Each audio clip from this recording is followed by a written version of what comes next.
Hari Malaysia adalah satu hari yang amat bermakna bagi setiap rakyat Malaysia, termasuklah diri saya. Hari Malaysia ini adalah hari negara kita ditubuhkan menjadi satu negara yang berdaulat. Kita mesti mengingati hari ini, kita mesti merayakan hari Malaysia ini. Inilah hari yang cukup bersejarah bagi penubuhan negara Malaysia kita.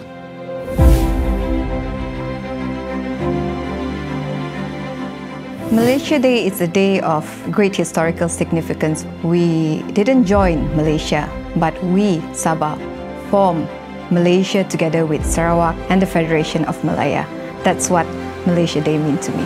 A lot of people are mistaken. We did not join Malaysia. We formed Malaysia with other partners. And of course, it means so much to us because this is something that we're hoping that when we join together, then we have a greater benefits. To me, Malaysia Day is a day of freedom, a day of full dignity for us as Sabahans. It's a day of unity, a day of looking forward to shared prosperity, freedom, and dignity.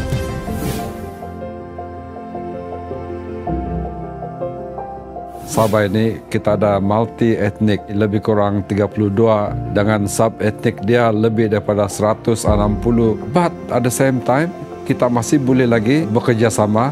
I think it should be the exemplary example for the whole of Malaysia. Semangat terbesar orang Sabah pada Persekutuan Malaysia ini ialah semangat toleransi yang menjadi amalan kehidupan kita di Sabah sejak turun-temurun ya. Kalau ini dipraktikkan bagi seluruh negara kita, kita akan menjadi sebuah negara yang cukup aman, makmur dan juga dihormati di seluruh dunia.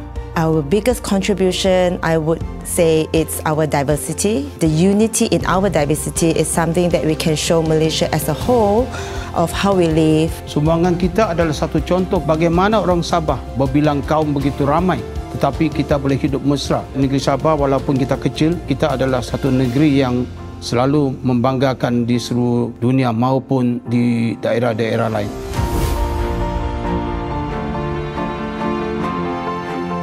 When I was a student, as a teenager, I remember celebrating Malaysia Day the first time at the Keningau Town Padang. And I remember Tun Mustafa, the chief minister then, arriving in a helicopter. We had to assemble there and sing our national anthem. 16 September 1963, itulah Hari Malaysia. Tarikh ini wajar dianggap sebagai satu tarikh yang sakral, yaitu suci. Malaysia Day adalah satu gambaran yang jelas bagaimana negara yang kita sebut sebagai Malaysia ini berjaya dilahirkan. Tarikh ini bukanlah tarikh yang hanya bersejarah, tapi mengingatkan kita juga bahawa kita rakyat Sabah atau saya rakyat Sabah perlu bersuara untuk sama-sama membangunkan negeri ini.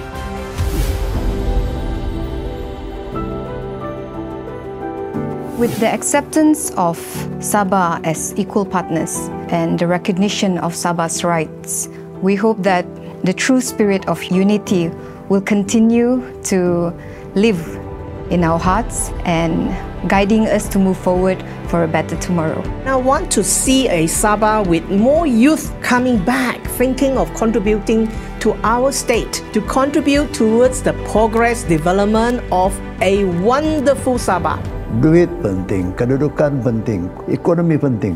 Tapi yang terpenting itu ialah apabila kita merasa diri kita dihargai. Dan itu bermakna kita sudah menjadi seorang rakyat Malaysia yang sejati. I have been to 80 over countries in the world. I still think when people ask me, what's the best country? I said, you forget it. Sabah is still the best. Our greatest hope is that one day we in Sabah will be recognized as an equal partner fully. Malaysia will become a great nation and Malaysia will become what it should have been, a confederation of equal partnership. Sabah sebuah negeri yang cukup harmoni di mana rakyat kita tidak memikirkan perbezaan di antara mereka, tetapi mereka memikirkan mereka ialah warga negara Malaysia di Sabah dan hidup dalam keadaan aman, damai dan juga harmoni sejak turun-temurun.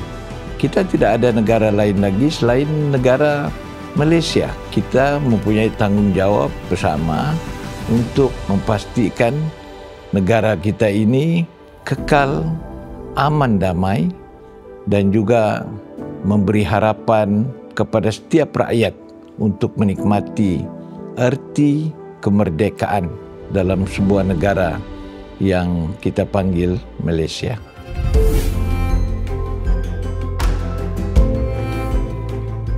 Saya ingin mengambil kesempatan ini untuk mengucapkan selamat menyambut Hari Malaysia. Bagi rakyat di Sabah, Hari Malaysia ini adalah satu hari yang cukup bersejarah dan setiap tahun kita raikan bersama-sama. Kita peliharalah hubungan kita dan menyumbang kepada kebaikan dan juga kemakmuran negara kita di masa akan datang.